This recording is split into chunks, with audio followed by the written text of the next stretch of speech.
जैसे दिल के लिए धड़कन है, जैसे आंखों के लिए दर्पण है, जैसे बारिश के लिए सावन है, जैसे राधा के लिए कान्हा है, ये सब एक दूसरे के लिए ही तो बने हैं। दोस्तों, मैं हूँ श्वेता मौर्य और मैं आपको सुनाने जा रही हूँ दीपेश जोनवाल की लिखी एक दूसरे के लिए बने शिवम और शिवांगी की कहानी, किस्मत वाला लव।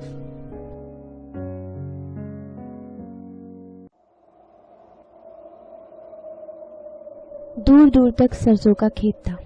चारों तरफ लहलाते हुए पीले रंग के सरसों के फूल। सूरज ढलने को था। पूरा आसमान नारंगी हो चुका था। गर्म हवाओं के थपेड़ों के साथ उड़ती हुई धूल आंखों में चुभ रही थी। अचानक घोड़े के चलने की आवाज आई। पीछे मुड़कर देखा तो एक सफेद रंग का घोड़ा और घोड़े पर बैठा एक लड़का मेरी तरफ आ रहा था। लड़के की शक्ल धुंधली सी दिख रही थी। उसका चेहरा पहचानने के लिए जैसे ही मैंने आंखों पर जोर डाला, ओह ये क्या, मेरी आंख खुल गई। ओह नो, फिर से वही सपना। शिवांगी जी, आज जल्दी कैसे उठ गई? हाथ मुंह धोकर माँ के रूम में पहुंचते ही ताना पड़ गया। ऐसे ही मम्मा, आज फिर वही सपना देखा और फिर लड़के का चेहरा दिखने से पहले ही मेरी आंखें खुल गई, मैंने कहा और माँ के पलंग पर जाकर बैठ गई। बेटा, मान या ना मान, इसे किस्मत वाला लव के सिम्टम्स कहते हैं, माँ ने कहा। किस्मत वाला लव? मैंने पूछा। माँ ने कहा, कहते हैं ऊपर वाले ने हर किसी के लिए किसी ना किसी को बनाया है, लेकिन उन दोनों का मिलना किस्मत का खेल होता है। अगर किस्मत के खुदा ने चाहा तो वो लोग जरूर मिलते हैं। जरूरी नहीं कि किस्मत वाला लव हमारे आसपास ही हो, वो हमसे बहुत दूर भी हो सकता है। किस्मत वाला लव कहीं भी, कभी भी और कैसे भी आपसे मिल सकता है। क्या माँ, कैसी फिल्मी बातें करती हो आप? ऐसा सब सिर्फ फिल्मों में होता है। खैर, ये सब छोड़ो, ये बताओ आपकी तबीयत कैसी है? मुझे तो लगता है हमारे घर पर किसी की बुरी नजर लग गई है। देखो ना, एक हफ्ते पहले तक मैं बीमार थी, मैं ठीक हुई तो आपने बिस्तर पकड़ लिया, मैंने कहा। माँ बोली, मेरी तबीयत तो ठीक हो जाएगी शिवांगी, पर तू मान या ना मान, तेरा ये रोज आने वाला सपना कहीं ना कहीं तेरे किस्मत वाले लव से कनेक्टेड है। छोड़ो ना माँ, और वैसे भी सपने में मुझे पीले फूलों वाला सरसों का खेत दिखता है। ऐसा खेत कहाँ मिलेगा मुझे? और तो और आज के जमाने में घोड़े पर बैठकर आता कौन है? मुझे तो वो गांव टाइप जगह दिख रही थी, मैंने कहा। माँ बोली, गांव से याद आया, जब तेरी तबीयत खराब थी तो मैंने अपनी कुल देवी से तेरे ठीक होने की मन्नत मांगी थी। अब जब तू ठीक हो ही गई है तो इसी नवरात्रि यानी 2 दिन में ही हमारे कुल देवी के मंदिर जाना पड़ेगा। मैं भी तेरे साथ चलती, पर क्या करूँ, अब मेरा शरीर मेरा साथ नहीं दे रहा। फिर क्या था, बज गई मेरी किस्मत की घंटी और मैं चली गांव को। शिवांगी चली गांव को। कैसी माँ है ना मेरी, मन्नत रखी खुद ने और मंदिर भेज दिया मुझे। कोई माँ अपनी बेटी को अकेले अनजान जगह पर भेजती है भला? खैर, उन्होंने मन्नत मेरे लिए ही तो रखी थी ना।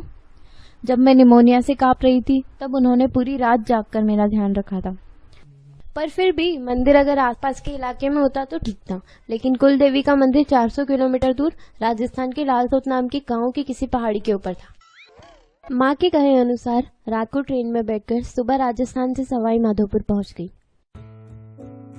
वहां की हवा में अलग ही ताजगी थी, मिट्टी में अलग ही खुशबू।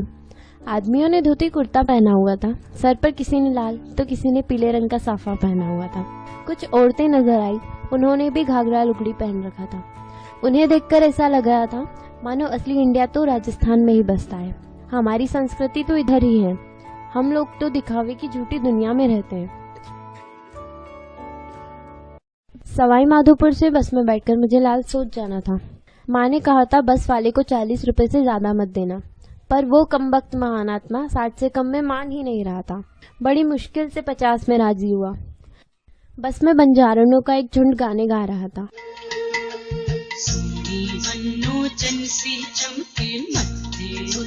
झूमर दमके पलका उठ दिया ने थम थम के मैं बाजी जावा। लालसोट पहुंचकर पता चला अब तक का मेरा सफर तो तूफान से पहले की शांति थी, असली परेशानी तो अब शुरू होगी। लालसोट से पहाड़ी पर जाने के लिए जीप में बैठ तो गई, लेकिन ऐसी जीप में बैठना किसी एडवेंचर नहीं, टॉर्चर, 3rd डिग्री टॉर्चर से कम नहीं था। लालसोट से पहाड़ी के ऊपर माता के मंदिर जाने वाली 8 सीटर जीप में 16 लोग सफर कर रहे थे। ऊपर से 3 लोग तो आगे जीप के बोनट पर भी बैठे थे। कुल 19 लोग एक जीप में, एक्चुअली 19.25 थे।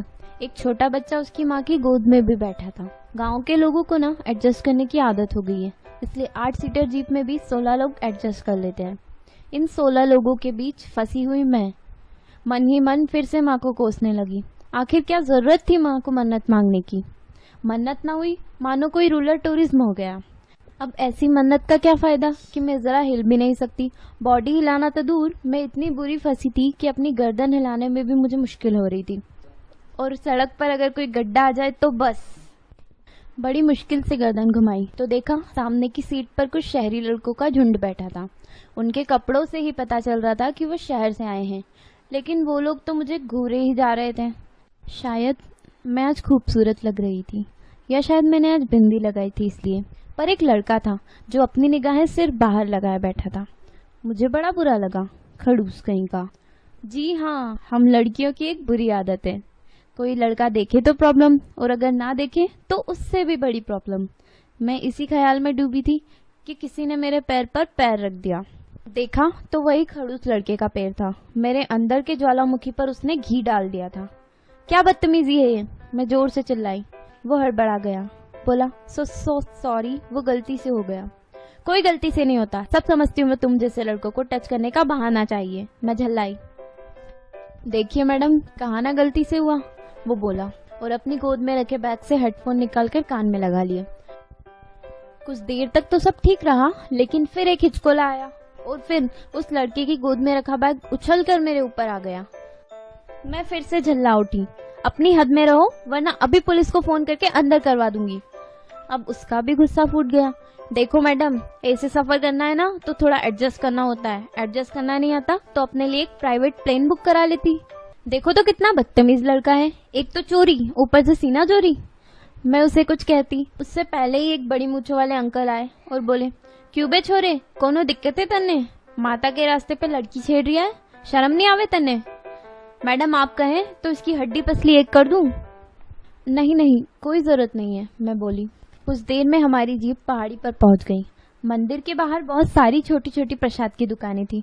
उन्हीं में से एक से मैंने प्रसाद की टोकनी ली और अपने सैंडल्स उसी दुकान पर छोड़कर मंदिर में चली गई।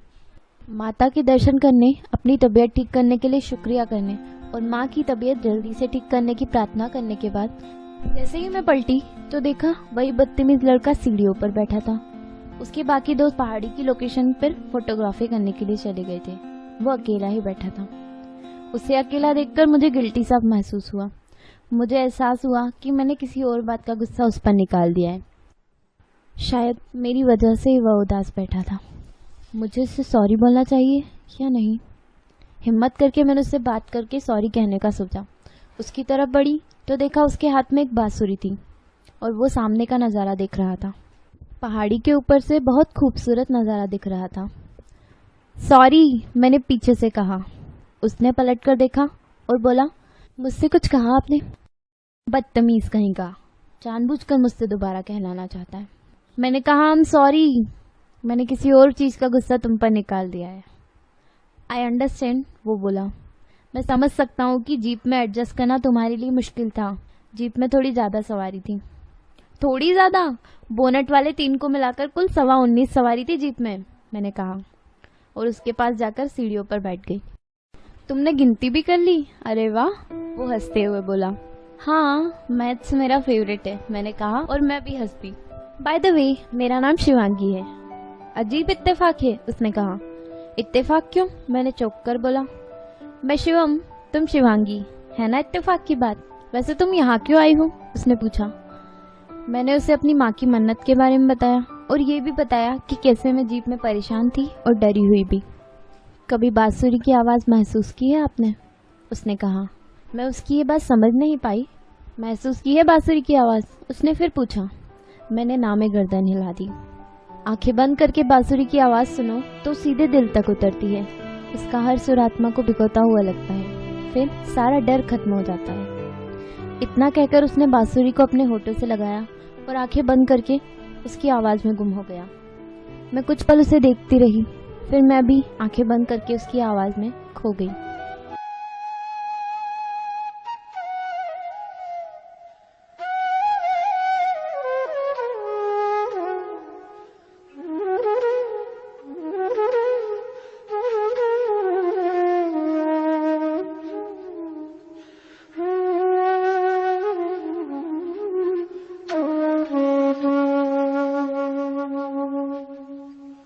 उसने बांसुरी बजाना बंद किया तो मैंने पहली बार उसे गौर से देखा। उसके होठों की राइट साइड पर एक छोटा सा तिल था, ठीक उसी जगह मेरे चेहरे पर भी था।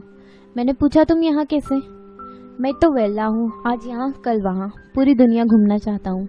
अभी दुनिया घूमने की औकात तो नहीं, इसलिए राजस्थान टूर पर ही आ गया।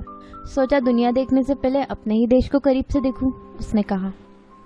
मैंने पूछा, तो तुम भी बाहर से आए हो?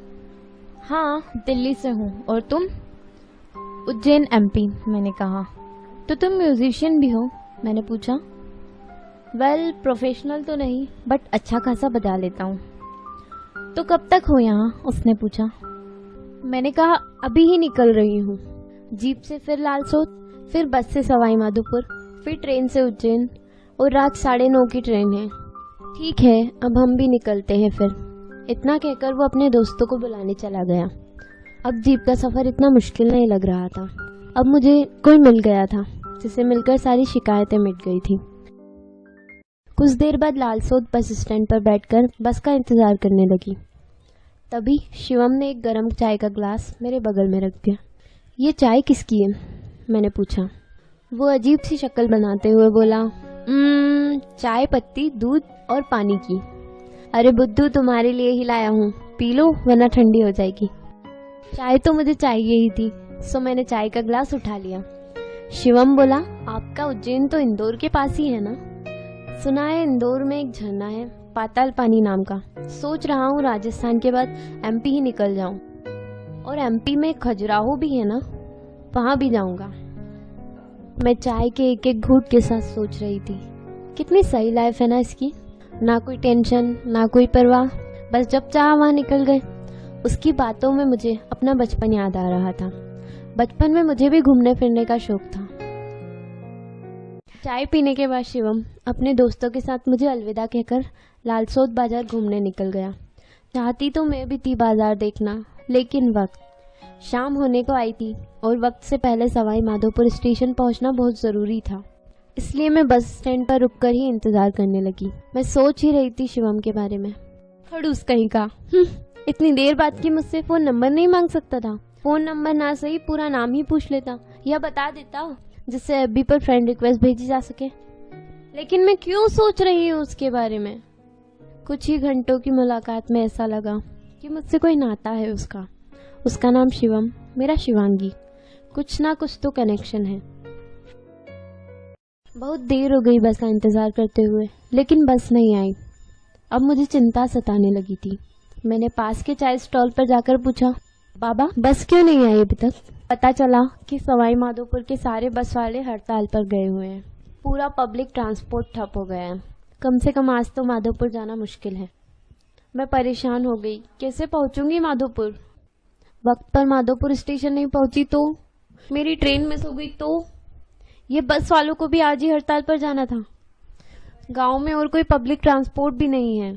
अब तो जीप भी नहीं नजर आ रही। मैं डर गई थी। तभी मुझे शिवम की बात याद आई।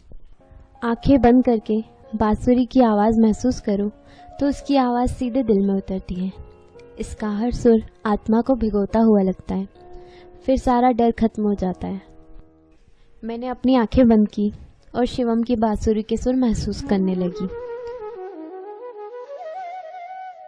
सच है, इससे मेरा सारा डर चला गया। मैं पैदल ही माधोपुर की तरफ चलने लगी।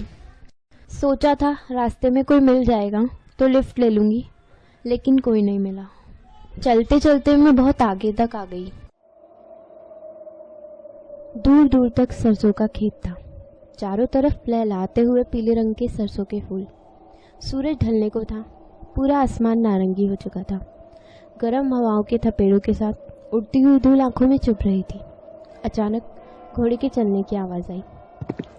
पीछे मुड़कर देखा तो एक सफ़ेद रंग का घोड़ा और घोड़े पर बैठा एक लड़का मेरी तरफ आ रहा था। लड़के की शक्ल धुंधली सी दिख रही थी, बिल्कुल मेरे सपने की तरह। लेकिन कहीं मैं सपना तो नहीं देख रही। मैंने अपने आप को चिकोटी काटी। नहीं, ये सपना नहीं, ये हकीकत ही है। जो नज़ारा मैं हर रोज़ आंखें बंद करके सपने में देखा करती थी, वो नज़ारा आज खुली आंखों से देख रही थी। घोड़ा टुकड़ुक टुकड़ुक करते हुए मेरी तरफ आ रहा था। घोड़े पर शिवम बैठा था। ओह, आखिर मिल ही गई तुम, शिवम ने घोड़ा रोकते हुए बोला। मैं कुछ समझ ही नहीं पा रही थी। तुम्हें ये घोड़ा कहाँ से मिला? मैंने पूछा। Miss Shivangi, for your kind information, ये घोड़ा नहीं, ये घोड़ी है, अपना हाथ आगे बढ़ाते हुए शिवम बोला। चलो जल्दी से इस घोड़ी पर बैठो, अब आपको यही सवारी माधोपुर स्टेशन तक पहुंचाएगी। मैं शिवम का हाथ थामकर घोड़ी पर बैठ गई। शिवम ने बताया कैसे उसे पता चला कि पब्लिक ट्रांसपोर्ट वाले हड़ताल पर चले गए हैं, कैसे उसे मेरी चिंता हुई और कैसे उसने बड़ी मुश्किल से बैंड वालों से भारत में जाने वाली घोड़ी किराए पर ली। तुम्हें फिल्में किस टाइप की पसंद है? शिवम ने पूछा। Romantic comedy. लेकिन क्यों? मैंने कहा। शिवम बोला, रोमांटिक कॉमेडी पसंद करती हो? मतलब तुम भी सपनों की दुनिया में जीने वाली लड़की हो। एक राज की बात बताऊं? शिवम ने कहा। मुझे हर रोज एक ऐसा सपना आता था कि मैं घोड़े पर बैठकर खेतों में जा रहा हूँ, लेकिन कहाँ जा रहा हूँ और क्यों जा रहा हूँ ये सपने में नहीं दिखता था। मुझे हमेशा से ऐसा लगता था कि इसका रियल लाइफ से कुछ ना कुछ तो कनेक्शन है। आज मुझे मेरा जवाब मिल गया। मैंने कहा, पता है मेरी माँ क्या कहती है? ऐसे सपनों का किस्मत वाले लव से कनेक्शन होता है। किस्मत हर इंसान को एक मौका ज़रूर देती है अपने किस्मत वाले लव से मिलने का। किस्मत वाला लव कभी भी कहीं भी और कैसे भी मिल सकता है। मुझे पता चल गया कि माँ ने ये मन्नत क्यों रखी थी। मिल गया मुझे किस्मत वाला लव।